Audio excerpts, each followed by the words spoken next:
안녕하세요. 혹시 믿던 도끼에 발등 찍힌다는 말 아시나요? 제가 무슨 일을 당한 건 아니지만 저를 믿지 못하고 다른 사람들만 맹신하던 시댁과 남편이 저 말대로 당했거든요.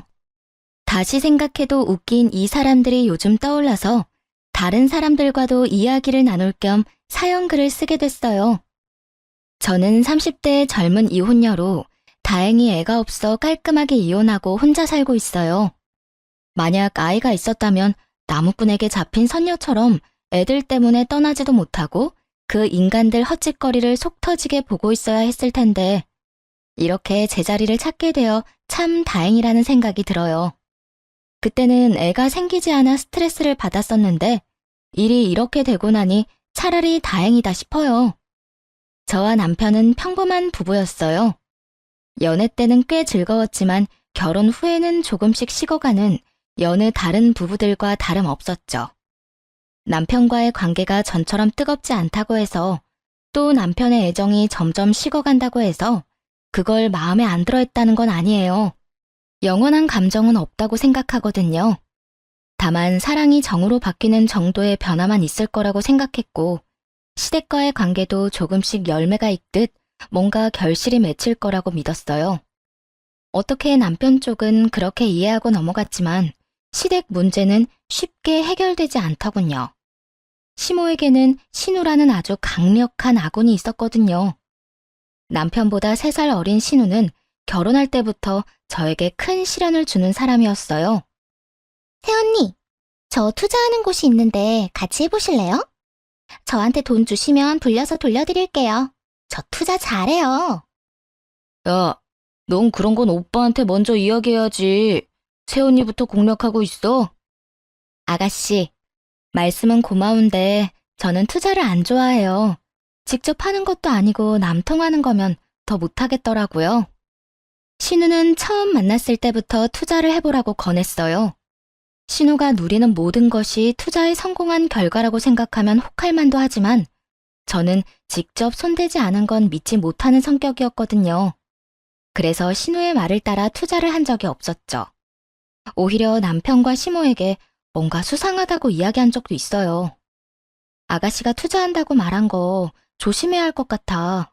아가씨는 아가씨 돈으로 하는 거니까 문제 없지만 당신이나 어머님은 간접적으로 투자하는 거나 마찬가지잖아. 그리고 항상 수익률이 좋을 리가 없는데 아가씨는 늘 수익을 낸다니까. 아니야. 수익 떨어질 때도 있는데 얘가 파는 타이밍을 정확하게 알거든. 그리고 잃는 것보다 얻는 게 많으니까 다른 사람들도 다 동생한테 부탁하는 거지. 걔네 시댁도 걔한테 투자 부탁한다고 하더라고. 그러니까 믿어도 돼. 의문을 제기했지만 남편과 시모는 신우에게 조금씩 투자금을 맡기는 것 같더라고요. 그리고 그만큼 두 사람이 얻어가는 것도 많았죠. 엄마, 이번에 투자한 거 잘 됐어. 여기 엄마 용돈이야. 좋은 거 사 입고 맛있는 거 많이 먹어. 이혼하기 2년 전 그 해의 설 명절 때도 그랬죠. 신우가 건넨 봉투에는 무려 100만 원이라는 거금이 들어있었고 남편과 제가 준비한 봉투에는 30만 원이 들어있을 뿐이었어요. 솔직히 저는 별 생각 없었어요. 시모가 설마 돈 가지고 신우랑 우리를 차별하진 않겠지 싶었거든요. 신우에 이어 저희도 용돈 봉투를 드리려고 하는데 신우가 다시 시모에게 말했어요. 그리고 엄마, 이거 한번 걸쳐봐. 엄마한테 잘 어울릴 것 같아서 사온 가방이야. 엄청 비싼 건 아닌데 그래도 이런 거 하나쯤 있어야 어디 나가서 꿀리지 않지. 비싼 건 아니었지만 그래도 몇십만 원은 하는 가방이더군요. 그런 선물을 하는 신우를 보며 참 엄마한테 잘하는 딸이네 하고 생각했었어요. 신우는 이때 결혼한 상태였는데 친정에 자주 왔었어요. 투자 덕분에 신우가 돈을 좀 잘 번다더니 신우의 시댁도 그 덕을 좀 받는지 추석이든 설이든 친정부터 보내주더군요.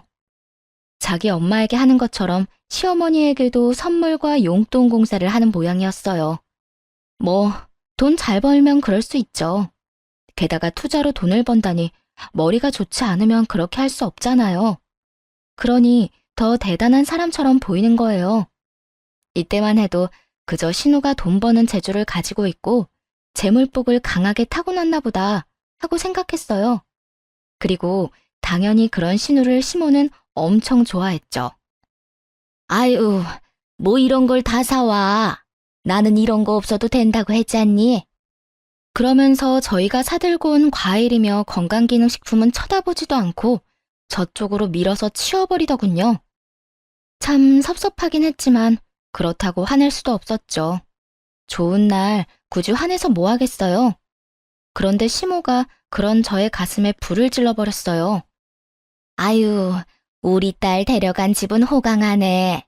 어디서 이런 복덩이 같은 며느리를 들일 수 있겠어? 돈 버는 재주도 좋아. 좋은 것도 많이 선물해줘. 어른들 공경해. 모자라는 게 하나도 없는 며느리잖아. 그러면서 저를 힐끗 보더니 말을 덧붙이시더군요. 에휴, 그에 비하면 우리 집은 이게 무슨 꼴이라니? 내가 생각했을 때 집안에 사람이 잘못 들어온 것 같아. 어떻게 저 잘난 우리 아들을 데려가 놓고 시어머니한테 이따위로밖에 못하는지. 저절로 한숨이 다 나온다. 기분이 나빴지만 못 들은 척하자 시모가 더 큰 소리로 저한테 말하더라고요.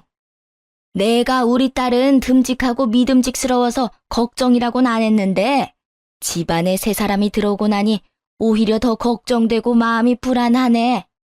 어떻게 된 게 딸보다 나이도 많은 게 눈치도 없고 생각도 없어 보여. 듣다 보니 열이 서서히 오르더군요. 시어머니한테 이따위로 뭘 어떻게 했다는 걸까요? 그리고 아들이 되게 잘난 줄 알고 착각하길래 시모의 그 착각을 깨부수어 주기로 결심했어요. 일단 시모가 끊임없이 말할 때 못 들은 척 자리에서 벌떡 일어나 소파에 앉았어요. 그리고 등을 깊숙이 기대고 편하게 앉은 다음 오른쪽 다리를 왼쪽 허벅지 위에 걸치고 핸드폰을 꺼내서 게임을 켰죠. 제사 음식을 하는 중에 이런 행동을 하니 시모가 당황해하면서 저한테 소리를 꽥 질렀어요. 야, 너 뭐 하는 거야? 지금 네 욕 좀 했다고 열받아서 그래? 그럼 처음부터 잘하지 그랬어. 당장 안 튀어와? 뭘 잘했다고 거기서 게임이나 하고 있어? 어머님, 저한테 많은 거 바라지 마세요.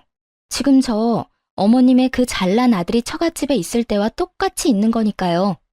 처갓집에 있는 내내 손가락 하나 까딱 안 하는 게 바로 어머님 아들이거든요.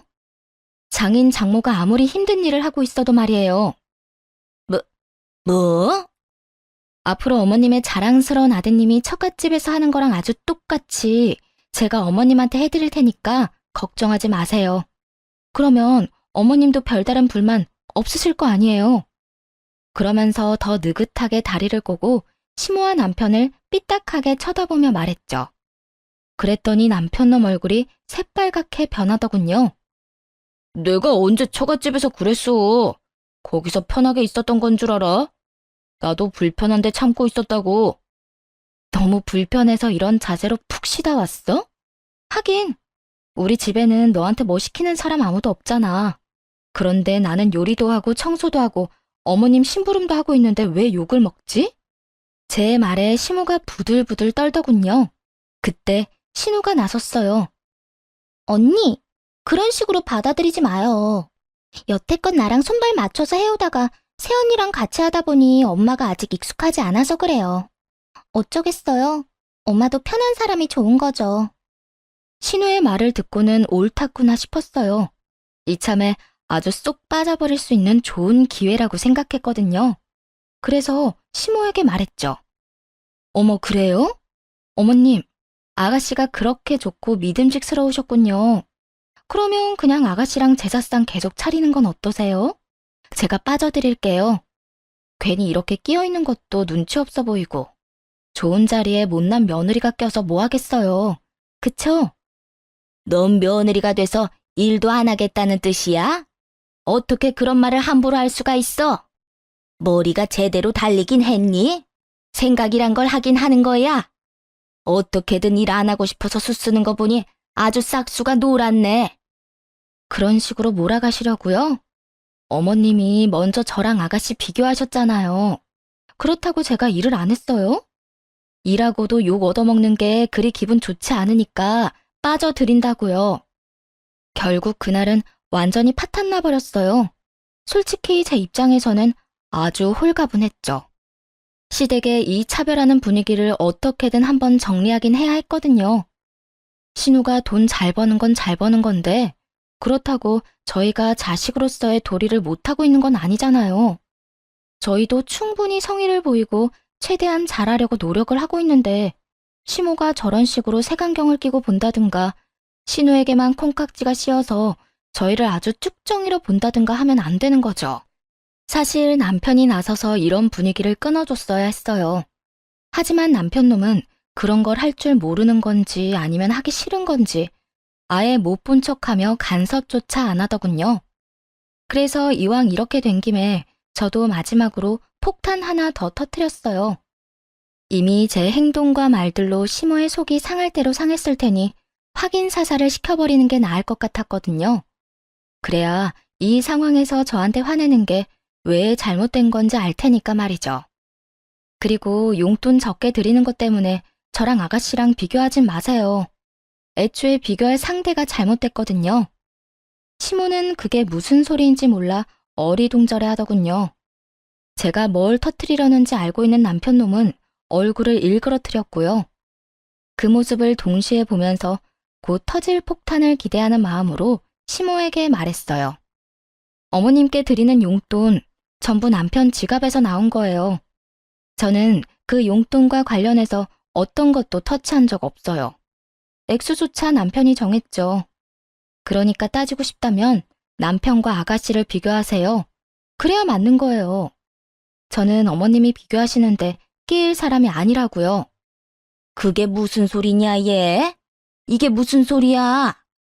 내 용돈을 그럼 네가 주는 거야? 여태 네 동생이 엄마한테 100만 원씩 주는 동안 넌 30만 원만 준 거냐고. 100만 원이건 30만 원이건 마음이 중요한 건데 시모는 그 마음의 크기가 다르게 느껴졌나 봐요. 왜 넌 잘 나가는 동생만큼 용돈 못 주냐고 따져봐야 부하만 치밀게 할 텐데 결국은 그렇게 이야기를 하는 바람에 돈을 잘 못 버는 남편놈의 화만 돋우었죠. 당신은 왜 그런 이야기를 해? 우리가 같이 준비한 거라고 말하기로 했잖아. 그럼 내가 지금 뭐가 되냐고. 동생이 100만 원 낼 때 30만 원 낸 오빠가 된 거지. 그렇다고 그게 내 탓이야? 본인 부모님 각자 챙기자고 한 건 당신이야. 솔직히 내가 어머님한테 돈 가지고 구박받고 있으면 당신이 나서서 아니라고 말해줬어야 하는 거 아니야? 그건 내가 나서기도 전에 당신이 분위기를 흐리니까 그래서 내가 말 못한 거지. 안 하려고 그런 건 아니었어. 거짓말 좀 작작 해라. 그럼 지금 나한테 왜 화내는데? 나한테 화낼 게 아니라 미안하다고 사과해야 하는 거 아니야? 당신도 가만 보면 진짜 어이없어. 애먼 사람 욕먹게 만들어 놓고. 결국 남편놈은 시모가 보는 앞에서 저에게 혼났죠. 시모도 많이 섭섭했는지 그런 남편을 두둔해주지도 않았어요. 오히려 저와의 말다툼이 끝나자마자 남편놈에게 더 큰 화를 내더라고요. 너는 그런 중요한 이야기를 안 하면 어떡해? 내가 그걸 알았으면 며느리한테 아쉬운 소리를 했겠어? 괜히 사람 잡게 만들고 말이야. 그럼 친정에는 대체 얼마를 주는 거야? 그 물음에 남편이 더 사색이 됐어요. 그럴 수밖에 없었죠. 저는 친정 부모님 용돈 드리는데 야박한 사람은 아니거든요. 집 살 때 돈을 보태주셔서 용돈이라도 최대한 많이 드리려고 노력하고 있었거든요. 제가 입을 열려고 하자 남편놈이 막아서더군요. 엄마가 그것까지 알아서 뭐해? 처갓집에는 와이프가 알아서 드리고 있다는 것만 알면 되지. 설마 양가에 주는 돈이 다르다는 거야? 네. 저는 명절 때 친정에 100만 원씩 드려요. 매달 용돈도 30만 원씩은 드리고요. 아가씨만큼 많이 드리지는 못해도 최대한 성의는 보이고 있어요. 결국 친정에 드리는 용돈 액수를 알고 나서 시모는 완전히 뻥 터지고 말았어요. 사실 액수가 너무 많이 차이 나잖아요. 게다가 남편보다 제가 더 많이 버는 것도 아니었거든요. 월급이 딱 100만 원 정도만 차이 나는 걸 시모도 알고 있었고요. 그런데 아들놈이 명절 때 자기 용돈을 꼴랑 30만 원씩만 줬다는 사실이 시모에게는 엄청나게 충격이었나 보더군요. 너 진짜 어떻게 이럴 수 있어? 엄마가 얼마나 고생하면서 널 키웠는데 평소에 용돈도 안 주면서 절에 꼴랑 그만큼 준다고? 내가 너를 낳고 미역국을 먹은 게 후회스럽다 이놈아. 그러면서 시모는 남편 등을 때리며 소리를 질렀고 틈틈이 제 눈치도 보더군요. 솔직히 저는 시모가 화내는 게 이해가 안 갔어요. 각자 형편 따라서 용돈을 드리는 거지 누구 하나가 많이 드렸다고 우리까지 그렇게 낼 필요는 없잖아요. 우리 나름대로의 성의를 보여주면 되지 금액이 효심의 크기는 아니니까요. 그럼에도 시모가 아들놈을 잡길래 저한테 그렇게 말하고 행동한 게 민망해서 저러는구나 하고 말았어요. 결국 그 뒤에 시모는 제게 사과를 했죠. 알지도 못하고 그런 말 한 거 미안하다고요.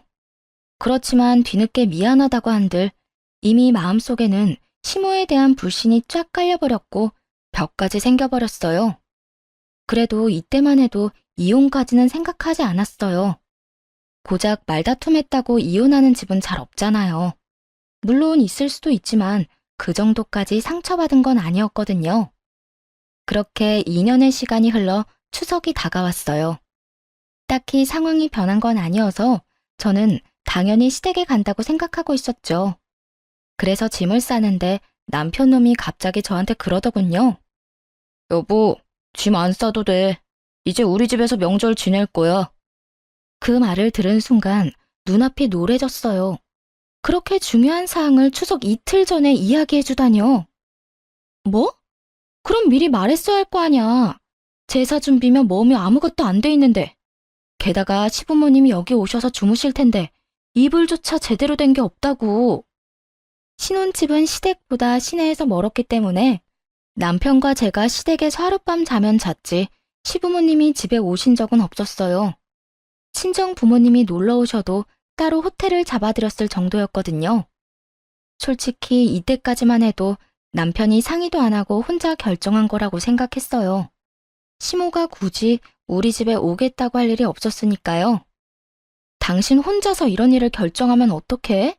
나도 준비를 해야 하잖아. 아니면 미리 이야기라도 좀 하든지. 생각이 있는 거야, 없는 거야? 뭐 이런 일로 생각이 있고 없고까지 나와. 내가 혼자서 결정한 게 아니고 본가에서 그렇게 하자고 말 나온 거야. 그래서 나도 그러자고 한 거고. 미리 말 안 해서 미안하긴 한데 이게 그렇게까지 화낼 일이야? 내일부터 준비하면 되잖아. 정말 섬세하지 못한 인간이었어요. 추석인데 음식 준비만 하면 끝나나요? 이놈 눈에는 이쪽 저쪽 어질러진 방이며 널브러진 집기들은 보이지 않는가 보더군요. 어느 세월에 그걸 다 치우고 정리를 할 것이며 또 어느 세월에 명절 음식을 다 하겠냐고요. 답답하고 열받아서 탁자 의자에 한참을 멍하니 앉아 있었어요. 빨리 뭐라도 시작해야 하는데 어디서부터 손대야 할지 막막했거든요. 그런데 시모에게서 연락이 왔어요. 네, 어머님. 그래. 예. 우리 너희 집 가서 추석 지내기로 한 거 들었지? 네, 방금 들었어요. 오늘요. 아이고, 이놈이 내 그럴 줄 알았어. 미리 내가 말하겠다고 해도 굳이 지가 이야기하겠다더니. 그래, 요리는 걱정하지 마라. 내가 다 해갈게. 갑작스럽게 자상해진 시모의 말에 약간 싸했어요. 이건 정말 본능적으로 느낀 건데 뭔가 이상했거든요. 저렇게 따뜻하고 부드러운 말을 할 사람이 아닌데 그래서 일단 알겠다고 하고 시댁 식구를 기다렸죠. 그런데 신우도 전에 비해서 너무 부드러워졌더군요. 마지막으로 만나고 불과 반년이 지났을 뿐인데 말이에요. 새언니, 잘 지내셨어요? 어머, 집이 깨끗하네요. 저희 온다고 너무 무리한 건 아니죠? 오빠가 미리 이야기 안 했다는데 죄송해요. 이렇게 말할 정도였다니까요. 역시 뭔가 이상하다 싶었는데 그날 저녁 그 이유를 알게 됐어요. 여보, 당신한테 할 말이 있는데. 그러면서 남편이 신우와 함께 작은 방으로 들어왔어요. 안방은 시부모님 지내시라고 내드렸고 저와 남편이 작은 방에서 자기로 했거든요. 신우는 곧 돌아갈 예정이었고요. 남편이 신우와 함께 들어오는 모습을 보자 뭔가 불길한 예감이 들었어요. 그것도 할 말이 있다니 도대체 무슨 말일까 싶었는데 정말 예상 외의 말을 꺼냈어요. 혹시 우리 본가랑 합가하는 건 어때? 부모님을 우리 집으로 오시라고 하고 싶은데 괜찮을까? 갑자기 합가라니? 이렇게 아무 상의도 없이? 놀라기도 했고 당황스러워서 제 표정이 나빠지자 신우가 급히 말하더군요. 새언니, 사실 우리 엄마가 지금 좀 아파요. 엄청 심한 건 아니지만요. 아빠랑 두 분이서만 지내시는데 봐줄 사람도 없고 걱정이 많이 돼서 정말 미안하지만 새언니한테 부탁해 보는 거예요. 시모가 아프다는 이야기를 들으니 마음이 좀 누그러지더군요. 사람이 아프다는데 또 모질게 굴 수는 없는 노릇이니까요. 아무리 저한테 잘해주지 않은 시모라도 남편의 어머니이고 남편과 함께 사는 동안은 시부모까지 케어하는 것도 며느리의 도리 같았어요. 물론 시모를 모시는 건 죽기보다 싫었지만 어쩌겠어요. 그런데 생각하다 보니 궁금한 점이 생겨서 남편에게 물었어요. 그런데 왜 우리 집으로 오시라고 해? 차라리 우리가 어머니네로 들어가는 게 낫지 않아? 우리 집보다 시내 쪽에 사시니까 병원도 더 가깝고 집도 훨씬 크잖아. 아무리 생각해도 합가하려면 그쪽 집으로 우리가 가는 게 나을 텐데. 그렇게 말하자 남편과 신우의 표정이 약간 묘하게 변하더군요. 뭐랄까, 무언가를 숨긴 듯 난감한 표정이라고나 할까요? 여보, 그게 사실은 얼마 전에 엄마가 이사를 하셨거든.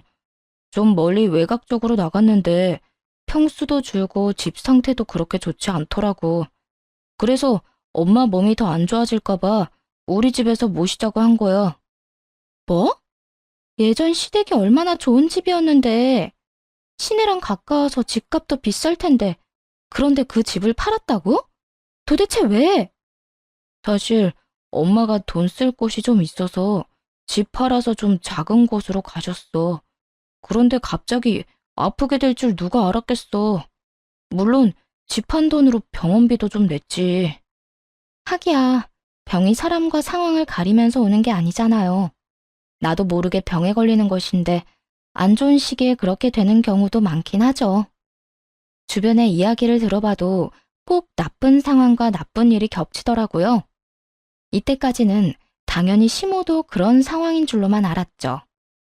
그럼 어머님은 지금 정확히 어디가 아프신 거야?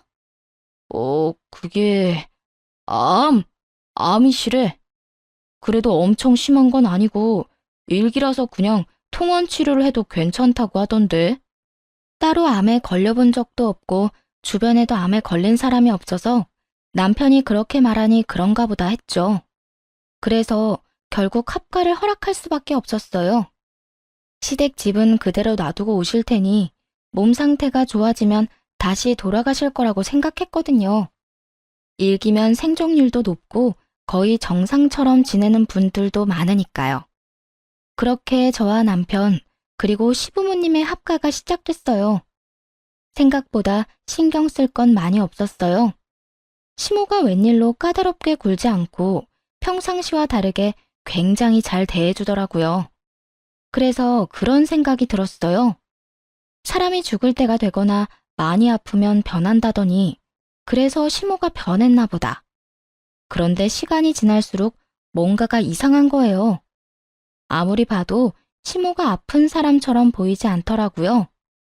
병원에 다니면 약도 엄청 많이 받아오고 언제쯤 진료받는다고 할 법한데 그런 이야기를 저한테 한 번도 해준 적이 없었어요. 하다못해 약봉지도 들고 온 적이 없고요. 시모가 지내는 안방을 청소할 때조차 약봉지를 발견한 적이 없었다니까요.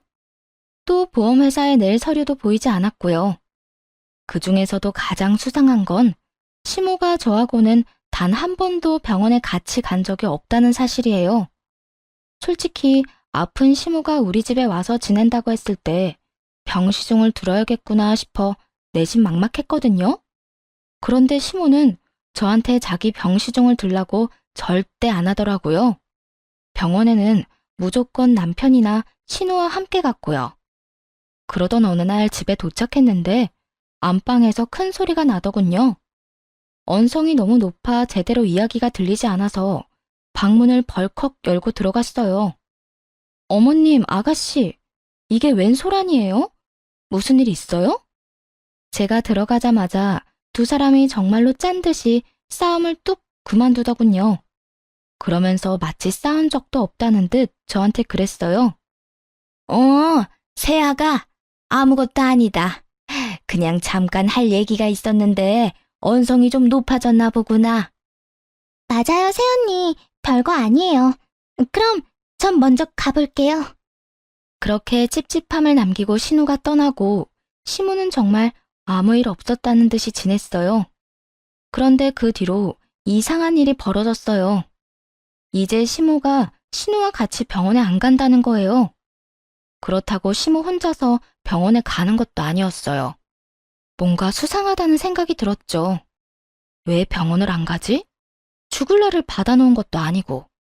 한 번도 병원에 가질 않길래 너무 궁금하더라고요. 그래서 흘러가는 말로 떠보듯 남편에게 시모가 어느 병원을 다니는지 물어봤죠. 여보, 그러고 보니 어머님 암 치료하는 병원이 어디라고 했지? 아, 거기? 여기서는 좀 멀다고 하던데. 암 치료 전문이라니까 멀어도 거기 다니신다고 하더라고. 당신은 신경 쓸 거 없어. 동생이 다 알아서 하잖아. 이럴 때라도 많이 부려먹어. 아니, 그래도 명색이 며느리인데 어머님이 어디서 치료하는지 정도는 알아야지. 괜찮아. 당신은 신경 안 써도 돼. 그러면서 끝까지 어느 병원인지 이야기 안 해주더군요. 그렇다고 제가 포기할 사람이 아니거든요. 출근해서 쉬는 시간에 암을 치료하는 모든 3차 병원에 전화를 걸었어요. 그리고 시모 이름을 대며 보호자라고 담당 간호사를 바꿔달라고 했죠. 그런데 그 어느 병원에서도 시모 이름을 가진 환자를 찾을 수 없었어요. 그제야 계속해서 품어온 의문이 풀리는 것 같았죠. 아, 이것들이 짜고 거짓말을 해서 합가를 시켰구나 하고요. 거기까지 알아내니 더 이상 참을 필요가 없더라고요. 당장 집으로 가서 남편에게 따졌어요. 이게 어떻게 된 일이야? 어머님 아프신 거 아니지? 내가 이 동네 근처 암 전문 병원 싹 다 뒤졌거든? 근데 어머님 이름을 가진 환자가 없다는데 도대체 어떻게 된 일이냐고. 그렇게 조목조목 따지자 집안에 있던 시모와 시부의 얼굴이 하얗게 질리더군요. 거짓말한 게 들통이 났으니 그럴 수밖에요. 그런데 남편 놈은 생각보다 태연하더라고요. 아니, 오히려 여유가 넘쳤어요. 이 인간이 왜 이러나 싶었죠. 그거 가지고 이렇게 화가 난 거야? 미안해. 내가 속인 건 미안한데 우리도 다 그럴 상황이어서 어쩔 수 없이 거짓말한 거야. 그리고 자기한테도 나쁜 일 절대 없어. 나쁜지 안 나쁜지는 내가 정해. 이미 나한테 거짓말을 했잖아. 당신은 어머님이 아프시지도 않은데 왜 날 속이고 합가를 시켜? 나는 합가 싫었다고. 그런데 어머님 생각해서 받아들였어. 진짜 별거 아니라고. 내 동생이 투자로 성공한 거 알지? 그래서 엄마가 살던 집 팔고 동생 투자하는데 다 넣었어. 사실은 조금만 투자하려고 했는데 생각보다 돈이 많이 들더라고. 그래서 더 불리려고 그 다음 시골 작은 집까지 팔았지. 지금 어머님이 집을 팔아서 투자를 하셨는데 안 말렸단 말이야? 미쳤어? 야, 그래도 집은 있어야지. 혹시라도 망하면 진짜 어쩌려고 이래? 그럴 일 없어. 지금도 투자 잘 되고 있다니까. 수익이 엄청나. 당신도 보면 놀랄걸? 아, 솔직히 말하면 나도 진짜 넣고 싶었는데 못 넣은 거야. 그리고 엄마가 잘 되면 너도 잘 되는 셈이고. 완전히 정신이 나갔더라고요. 집까지 팔아서 투자를 했대요. 게다가 직접 한 것도 아니고 신우를 통해서 투자를 했다고 하더군요. 간접 투자가 얼마나 무서운지 전혀 모르는 것 같았어요. 그래놓고 철석같이 돈을 벌 거라고 믿고 있으니 정말 허파가 뒤집어질 정도였죠. 그 돈을 실제로 본 적은 있어? 투자한 돈 실제로 봤냐고. 동생이 투자 수익률 포트폴리오로 딱 정리해서 보여줬어. 지금 원금의 3배야, 3배. 신나하는 꼴을 보아하니 자긴 못했다고 하지만 남편 돈도 들어간 것 같았어요. 이 집 식구들이 단체로 미쳤나 싶었죠. 완전히 정신을 놨구나. 안 되겠다. 우리 이혼하자. 나 이런 꼴 보면서는 못 살아. 이게 뭐야? 가족들이 다들 투자에 미쳐서. 뭐? 집을 팔아? 암이라고 거짓말하고 합가를 해? 와. 머리가 하도 지끈거려서 한 손으로 꾹꾹 눌렀어요. 그런데 남편은 그런 제 모습을 이해가 안 간다는 표정으로 쳐다보더군요. 이혼? 당신 지금 생각은 하고 말하는 거야? 내가 3배라고 말했잖아. 우리 지금 넣은 돈의 3배가 됐다고. 그런데 이 상황에서 이혼을 해? 혹시 너 재산 분할 때문이야? 뭐 눈에는 뭐만 보인다고. 이혼하자는데 재산 분할 이야기부터 꺼내다니. 이놈도 참 돈 밝히고 야가 빠졌더라고요. 재산 분할은 개뿔. 그냥 너 다 가져. 나는 그냥 여기서 빠져나가고 싶은 것뿐이니까. 이해가 안 되잖아. 투자가 잘 돼서 동생이 매번 집에 비싼 물건을 가지고 온 거 기억 안 나? 우리 엄마한테 용돈 100만 원씩 주고 명품들 선물하는 모습 못 봤냐고. 봤지? 그런데 그게 이거랑 뭔 상관인데? 나는 당신네가 돈을 얼마를 벌든 뭘 하든 상관없어. 나한테 내 가정에 피해만 안 준다면. 그런데 네가 의도적으로 거짓말하고 날 속였잖아. 투자에 미쳐서 어머님 아프지도 않은데 거짓말하고 합가시킨 거 잊었어? 그거는 어쩔 수 없는 상황 때문이라고 했잖아. 엄마가 집 다 팔고 투자할 줄 누가 알았겠냐고. 나도 어쩔 수 없었어. 그래, 어쩔 수 없었겠지. 그래도 사고 쳐놓고 나한테 짐 떠밀듯이 들이밀면 안 되는 거잖아. 너무나 화가 나서 그저 멀뚱멀뚱 이쪽만 바라보던 시모에게 톡 쏘아붙였어요. 어머님도 그래요. 아가씨가 그렇게 좋고 믿음직스러우면 아가씨 집으로 가셨으면 되잖아요. 왜 저희 집에 오셨어요? 웃기지도 않은 거짓말까지 하면서. 그게 나도 딸 집에 가보려고 했지. 그런데 딸이 자기네 집에 시부모님이 와 계신다고 해서 그래서 못 간 거야. 그리고 내가 속인 건 미안한데 그렇다고 잘못한 건 아니지. 시어머니로서 이 정도 며느리에게 요구할 수 있는 거 아니야? 거짓말을 들켰다는 죄책감은 아주 짧은 시간만 느꼈나 보더라고요. 미안해하는 듯 했다가도 곧바로 자기가 아들 집에 머무는 게 그리 큰 죄냐며 아주 정신 나간 소리를 하더군요. 어이가 없어서 순간 말문이 막혔죠. 그런 저를 보더니 시모가 더 기세등등해져서 말했어요. 투자금 회수하면 내가 넓은 마음으로 널 용서하려고 했는데 안 되겠다. 그냥 지금 이혼하렴. 너한테는 단 한 푼도 주기가 아까워. 며느리라는 게 시어머니랑 남편이 하는 일에 초나치고 말이야.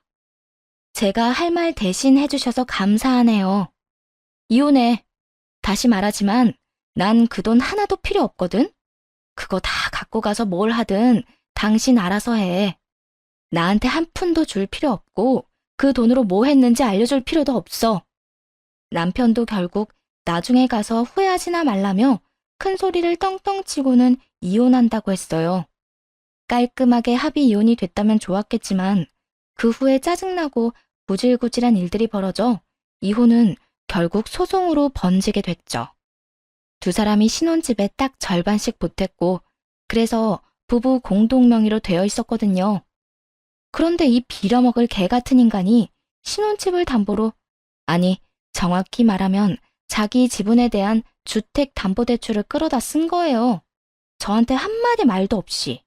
그것도 1금융권도 아닌 곳에서. 물론 제 허락이 없었으니 1금융권은 사용하지도 못했겠지만요. 만약 미리 알았다고 해도 제가 허락할 일은 절대 없었을 테고요.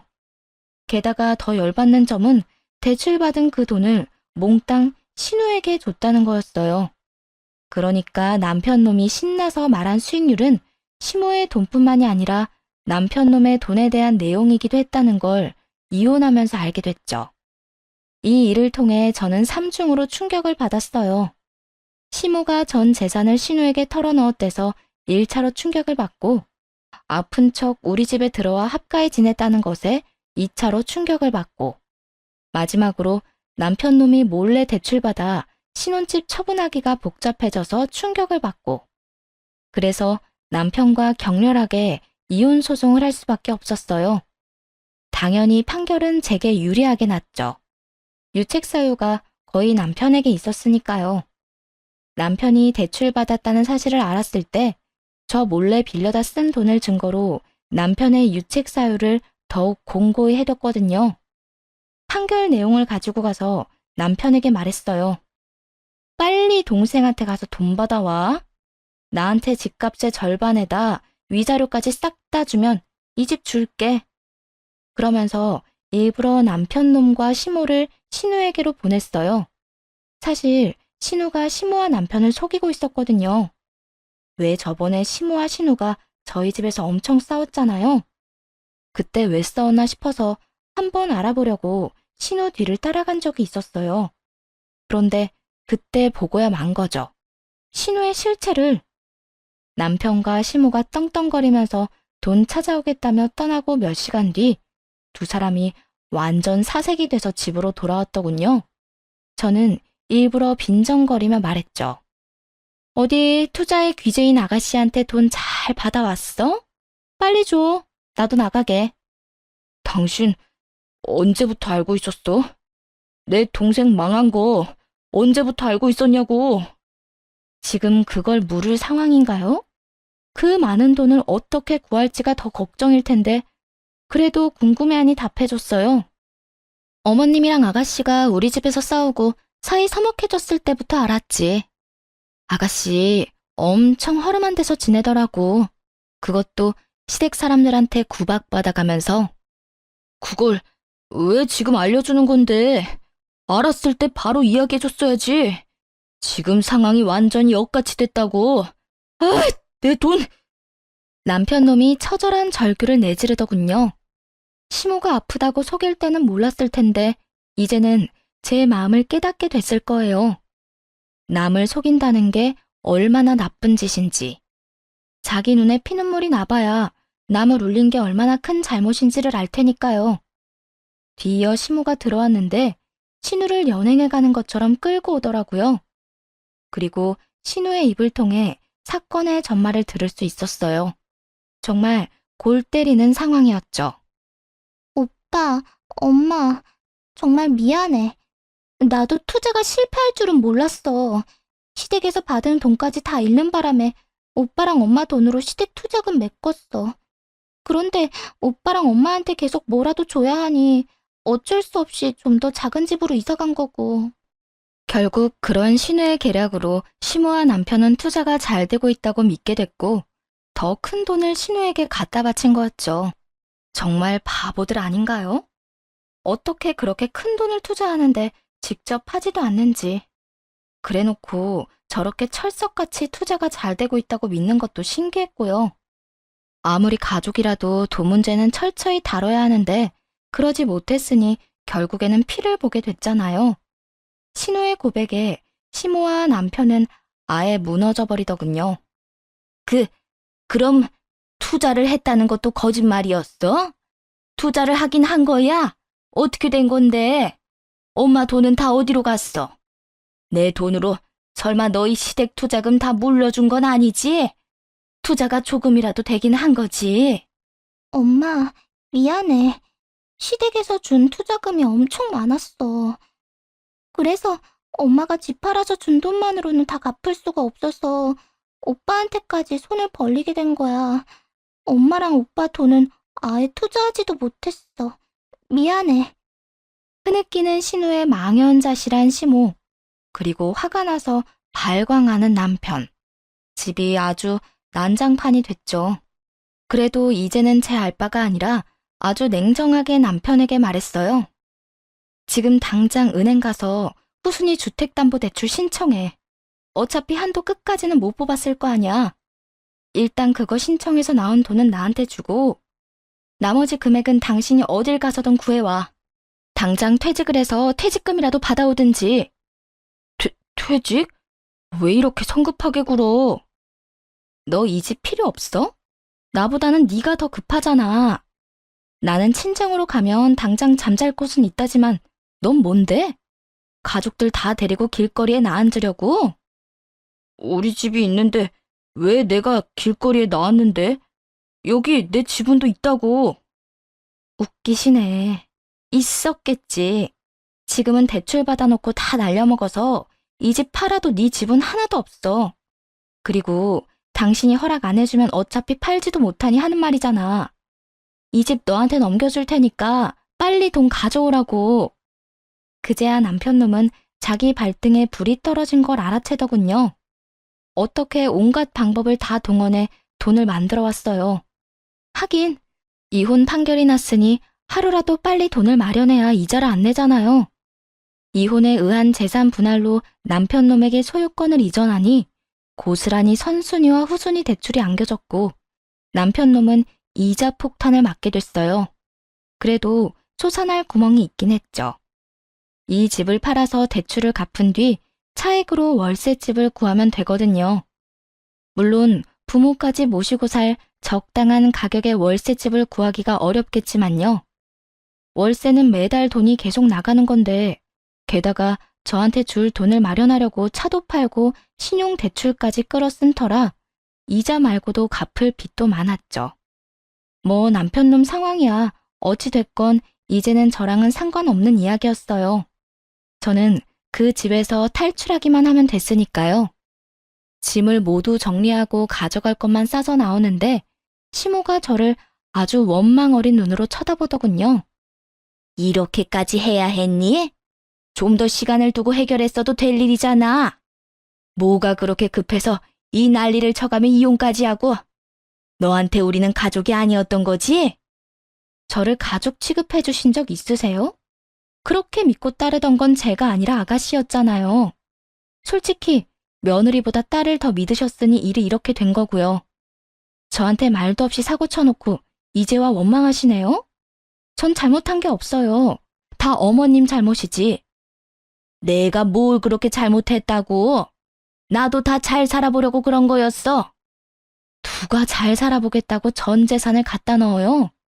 어머님, 그거 말만 투자지. 사실 도박이라고요. 도박, 투기. 어쨌든 따지고 싶으시면 저 말고 따님한테 따지세요. 저는 이제 관계 없는 사람이잖아요. 그래, 너 잘났다. 혼자 돈 안 뜯기고 실속 다 챙겨서 가니 기분 좋겠구나. 우리가 속고 있는데도 말 안 해준 거 보면 너도 나쁜 년이야. 저는 처음부터 이상하다고 계속 말했었어요. 아가씨가 수익이 계속 나는 상황이 뭔가 이상하다고요. 그때는 한마음 한뜻으로 아니라면서 아가씨 편들더니 이제는 말 안 해줬다고 제 탓을 하시나요? 남 탓 그만하고 스스로를 좀 돌아보세요. 네? 그렇게 말하자 결국 시모의 차가운 눈길이 신우에게 가서 박혀버렸죠. 믿음이 컸던 만큼 배신감도 큰 듯 했어요. 시모의 눈에는 그 어느 때보다도 분노가 가득했는데 신우는 자기도 억울하다는 입장만 내세우더군요. 엄마 말대로 나도 잘 살아보려고 그런 거야. 투자하겠다고 결정한 건 엄마잖아. 엄마가 애도 아니고 어른인데 그럼 투자 결과가 어떻든 책임져야 하는 거지. 투자해서 망한 거면 내가 책임이라도 지지. 그런데 너 그 돈으로 투자도 안 했다며? 그러고는 지금 엄마한테 큰 소리 치는 거야? 그래도 받아먹을 건 다 받아먹었잖아. 용돈 100만 원씩 주고 비싼 선물할 때는 간이고 쓸개고 다 빼줄 것처럼 굴더니 이제 와서 이런 식으로 바뀌는 거야? 그때는 내 돈이 투자가 잘 되고 있을 거라고 생각해서 그랬지. 이런 상황인 줄 알았으면 선물들도 안 받았을 거야. 내가 미쳤지. 돈에 눈이 멀어서 전 재산을 날려? 내 돈 내놔 이거 사. 너 앞으로 쉬지도 못하고 일해야 할 줄 알아. 그렇게 세상에 둘도 없이 사해줬던 모녀가 순식간에 원수지간으로 바뀌어버렸어요. 시모와 남편은 아주 벼르고 있더군요. 어떻게든 신우에게서 한 푼이라도 더 건지려고요. 그래, 너 앞으로 택배 일에 배달 일까지 해. 내가 퇴근하고 저녁 시간에 너 감시할 거야. 오전이랑 오후에는 엄마랑 아빠가 너 감시할 거니까 그렇게 알고 착실하게 돈이나 벌어서 변제해. 보면서도 진짜 골 때리는 상황이다 싶었죠. 어떻게든 돈을 돌려받고 싶은 심정은 이해했으나 설마 신우에게 일을 시킬 줄은 몰랐거든요. 게다가 감시까지 하겠다고 말하다뇨. 결국 그렇게 전신우는 배달일과 택배일을 병행하며 돈을 벌어야 했어요. 이혼하고 집을 나온 제 귀에도 그들의 이야기가 들려왔죠. 그래도 전신우가 어떻게든 애를 쓴다고 생각했는데 그것도 잠시였어요. 정말 웃긴 일이 터졌거든요. 전신우가 월급날 돈을 들고 잠수를 타버린 거예요. 동생 잡겠다고 전 남편 놈이 저한테 연락했을 때 진짜 배꼽 빠지는 줄 알았다니까요. 내 동생 혹시 거기 있어? 2년이 월급 다 들고 날랐어. 그걸로 이번 달 이자 갚아야 하는데 와, 진짜 미친 거 아니야? 지가 지금 도망갈 때야? 동생이 돈 들고 날랐어? 2번이나 당해보니까 기분이 어때? 뒤통수 되게 얼얼하겠다. 나도 당신한테 속았을 때 그랬는데 이제야 내 기분 정확하게 알겠네. 위로는커녕 이렇게 말하자 전 남편 놈이 주춤하더군요. 대놓고 웃을 줄은 몰랐나 봐요. 그런데 웃겨서 웃음이 나오는 걸 어쩌나요? 당신 정말 내 동생 어디 갔는지 모르는 거지? 얘 때문에 우리 엄마 화병 나서 들어누웠거든. 분명히 누가 도와준 것 같은데. 내가 도왔을 리가 없지. 나는 애초부터 당신 동생 수상하다고 말했던 사람이잖아. 나서서 나 재밌게 해준 건 좋은데 번지수 잘못 짚었어. 딴 데 가서 알아봐. 그러자 전 남편도 수긍했는지 입을 꾹 닫더군요. 믿는 도끼에 벌써 2번이나 발등이 찍혔으니 기분이 참 똥 같을 거예요. 그렇다고 그 인간을 제가 위로해 줄 필요는 없죠. 솔직하게 말해서 이런 일이 벌어진 걸 구경하고 있으니 이혼을 안 했다면 저까지 휩쓸릴 뻔했다는 생각이 들어 조금 아찔해지긴 했어요. 그렇지만 그 전에 빠져나왔으니 천만 다행인 거죠. 한탕 크게 해보려 며느리 몰래 집도 팔고 아픈 척하며 합가까지 한 시댁 이야기. 다들 재미있게 들으셨나 모르겠네요. 함께 해주신 여러분 모두 즐거운 하루 보내시길 바랍니다. 감사해요.